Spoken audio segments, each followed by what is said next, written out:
आज बच्चों लिखने कहानी सुनो नई कहानी आज। मेरा नाम पेंसिल है। हूँ तो मैं दबली पतली पर बड़े काम की चीज हूँ। अब आप ये न कहिएगा कि मैं अपने मन मियाँ मिट्ठू बन रही हूँ।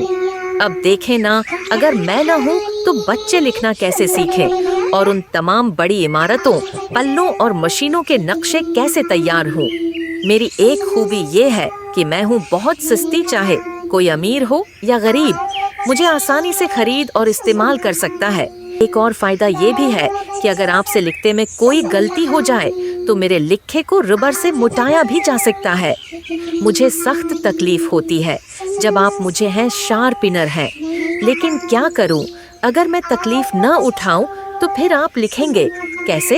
मैं ये कुर्बानी देकर बहुत खुश हूँ। बाज बच्चे जब मुझे दांतों से चबाते हैं तो भी मुझे सख्त तकलीफ होती है, लेकिन मुझे अपनी तकलीफ से ज्यादा इस बात का अफसोस होता है कि जो बच्चा मुझे चबाता है इसके जिस्म में मेरे लिड के जहरीले ज़रात पहुंच जाते हैं, जिनसे उसकी सेहत को नुकसान पहुंच सकता है। मैं आपसे एक इल्तिजा करती हूँ कि मुझे दांतों से न चबाएं।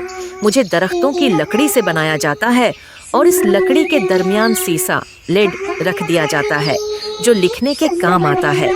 आजकल मुझे बहुत देखभाल करके खरीदना पड़ता है क्योंकि मुझे बनाने वाले घटिया खाम माल इस्तेमाल करते हैं, जिसकी वजह से मैं बहुत जल्दी खराब हो जाती हूँ।